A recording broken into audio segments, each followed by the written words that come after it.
The innovation team, it's a group of people from all sorts of disciplines and labor levels. We're really just working as a team to try to find what's the next new big thing in the aerospace sector.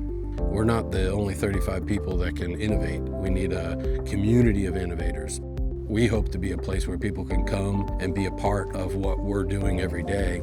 I wanted to learn as much as I could about what Scott does and what his team does and the purpose of them at Bell. Levi definitely asked me a lot of questions. That's how the great ideas come out.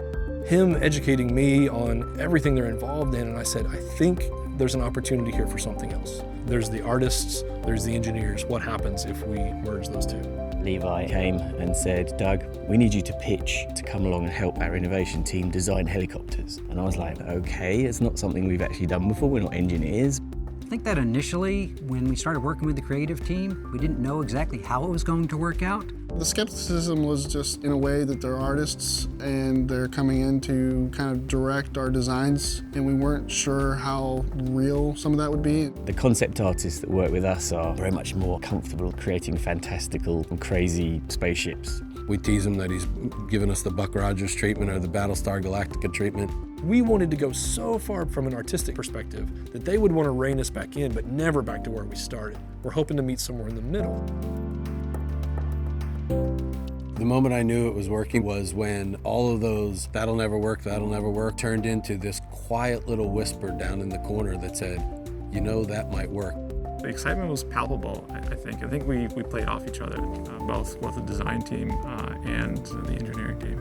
We went out to see the latest Lamborghinis, the Ferraris, all that kind of stuff. We took various elements of those, and then Radish managed to pull all of that together into one cohesive design. I think it was a challenge to be able to do something that's actually going to be built. Know that it's not just going to be some pixels on the screen. The creative team brings to the table a series of two-dimensional and three-dimensional tools. They allow us to see things in a much clearer way than we had available to us before. Well, using virtual reality as a design tool was sort of an aha moment we had.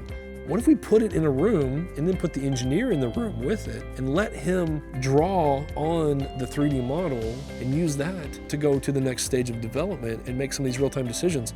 It's like a virtual mock-up, and you haven't even built a part yet. When the virtual reality started, I was kind of the naysayer, you know, it'll never take off. It's kind of like computers, right? It's never going to go anywhere. But this type of process is actually working really well because now we can sit in a 3D model. And so that allows us the real-time ability to say that's too far, or I don't have enough visibility through this part of the window, so we can drag lines and move things. And it's a dynamic shift and it happens on the fly.